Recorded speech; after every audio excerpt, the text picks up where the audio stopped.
I'm Elizabeth, 30, standing on the balcony of my penthouse, overlooking the twinkling city lights. I can hardly believe how far I've come. It's been 2 years since that fateful birthday dinner, and the memories still haunt me at times.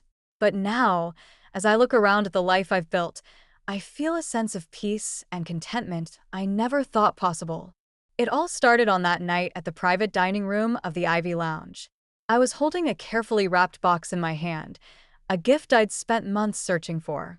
As I stood outside the door, I could hear the soft clinking of glasses and the murmur of voices. For 8 long years, I'd been the family's problem solver, always there to answer their calls and bail them out of trouble. I'd emptied my savings, canceled my plans, and sacrificed my own happiness for their sake. I hoped this dinner would be different, that they'd finally see me for who I was and appreciate all that I'd done. I took a deep breath and pushed open the door. My mother, Victoria, was sitting at the head of the table, her cold eyes fixed on me. She was a wealthy socialite, used to getting her way and always looking down on others. Next to her was my older brother, Alexander, a successful businessman with a superiority complex. He'd always been jealous of my achievements and loved to put me down. My younger brother, Benjamin, was sitting across from me, his eyes glued to his phone. He was a spoiled brat, always looking for the next handout. Only my father, Henry, seemed genuinely happy to see me. He stood up and gave me a big hug, his eyes lighting up when he saw the gift in my hand. "Happy birthday, Dad," I said, handing him the box. "You didn't have to get me anything, Elizabeth," he said, but I could see the excitement in his eyes. As I sat down at the table, I felt a chill run through me. The seating arrangement made it clear that I was an outsider, not really part of the family. The server came over to take my drink order, but my mother interrupted. "She'll have the house white," she said, her voice dripping with disdain. "Elizabeth can never tell the difference between wines." I forced a smile and said, "Actually, I'll have the Cabernet. The 2018 vintage, please." My mother's smile tightened. "Must be nice to have so much money to throw around," she said. "Especially when you don't have any real responsibilities." I felt a knot form in my stomach. I'd only been at the table for a few minutes, and already she was starting in on me. I tried to change the subject by ordering a second appetizer for the table, but Alexander rolled his eyes. "Of course you would," he said, always showing off. I couldn't help but think back to my first bonus as an investment analyst. I'd been 22, fresh out of college, and so proud of myself for landing a job at a prestigious firm. That $10,000 was supposed to be the start of my investment portfolio, a step towards financial security. But then my mother called, hysterical, saying that the bank was foreclosing on the house and they needed my help. I'd wired the entire bonus to them without hesitation, and they'd thanked me profusely. I'd felt like a hero, the responsible one, the fixer. But it hadn't stopped there. Over the years, I'd bailed them out of countless financial crises, always putting their needs before my own. And what had I gotten in return? Nothing but criticism and resentment.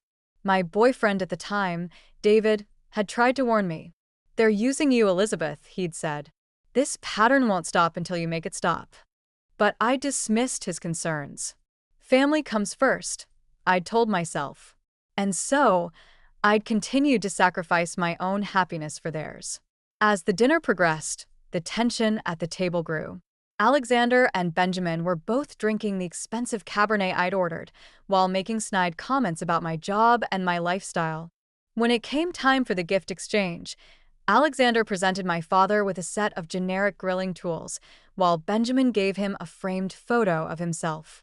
They both acted like they'd given him the most amazing gifts, but I could see the disappointment in my father's eyes. And then it was my turn. I watched as my father unwrapped the vintage 1950 Hamilton watch I'd spent months hunting down. The room fell silent as he held it in his hands, his eyes filled with tears. "Elizabeth, This is too much," he said.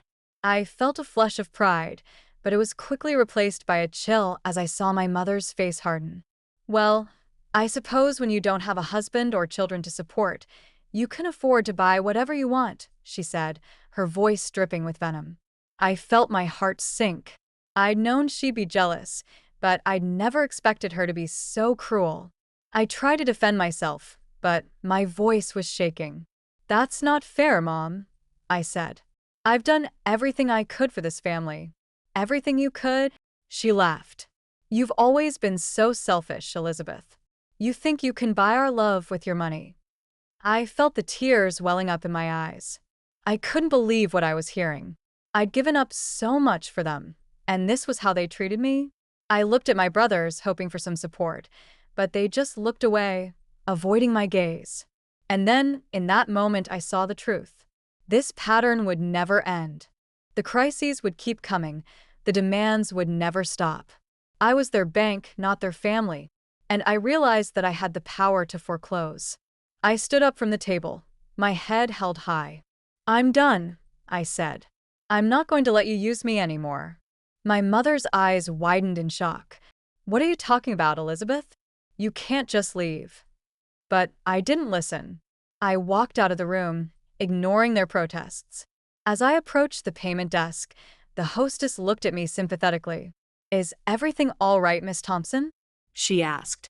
"Perfect," I said, forcing a smile. "I'd like to make a change to the payment arrangement. Please charge my meal and my father's to my card. The rest of the bill, please deliver it directly to Mrs. Victoria Thompson." The hostess's eyes widened, but she nodded. "Of course, Miss Thompson. Is there anything else?" "That's all," I said. "Please wait until I've left to deliver the final bill." As I stepped outside into the night air, I felt a strange sense of lightness. It was as if a weight had been lifted off my shoulders. I knew that I'd made the right decision, but I also knew that it would be a long and difficult road ahead. Over the next few days, I received a barrage of calls and texts from my family. They were angry, hurt, and confused, but I didn't respond. I needed time to heal, to figure out who I was without them. I blocked their numbers and focused on myself. I started seeing a therapist, Dr. Lily Reed, who helped me to understand the patterns of behavior in my family and how they'd been affecting me. She taught me how to set boundaries, how to say no, and how to take care of myself. I also started making new friends, people who appreciated me for who I was and didn't expect anything from me. And then one day, I decided to take a trip to Italy. It was a trip I'd been dreaming about since college, but I'd always put it off because of my family. But now I had the freedom to do what I wanted, and I wasn't going to let anything hold me back. The trip was amazing. I spent 10 days in Tuscany, exploring the countryside, tasting the wine, and meeting new people. I took a million pictures and made memories that would last a lifetime. And when I came back, I felt like a different person. I was more confident, more independent, and more alive. Over the next few months, I continued to build my new life. I got promoted at work, started taking pottery classes, and even met a new man, Ryan. He was kind, smart, and funny, and he made me feel like I was the most important person in the world. But my family wasn't ready to let me go so easily. Alexander and Benjamin started sending me emails and messages, trying to guilt me into coming back. They said that they missed me, that they needed me, but I didn't believe them. I knew that they were just trying to manipulate me, to get me to do what they wanted. And then, one day, I got a call from my father. He sounded tired and defeated, and I could tell that he'd been going through a lot. He said that he wanted to talk to me, that he needed to see me. I hesitated for a moment, but then I decided to meet him. We met at a cafe, and when I saw him, I could see the pain in his eyes. He apologized for everything that had happened, for the way my mother and brothers had treated me. He said that he loved me and that he wanted me to come back. I listened to him, but I didn't say anything. I knew that he was sincere, but I also knew that things couldn't go back to the way they were. I told him that I loved him too, but that I needed to protect myself. I said that I was willing to have a relationship with him, but only on my terms. My father nodded, his eyes filled with tears. "I understand, Elizabeth," he said. "I just want you to be happy." And with those words, we hugged. It was a bittersweet moment, but it was also a new beginning. I knew that it would be a long and difficult road ahead, but I was ready to face it. I was ready to build a new life, a life that was truly mine. Looking back now, I realized that that birthday dinner was the turning point in my life. It was the moment when I finally stood up for myself, when I finally said no to my family's demands. And while it wasn't easy, it was the best decision I ever made. Now, as I stand on the balcony of my penthouse, looking out at the city, I feel a sense of peace and contentment.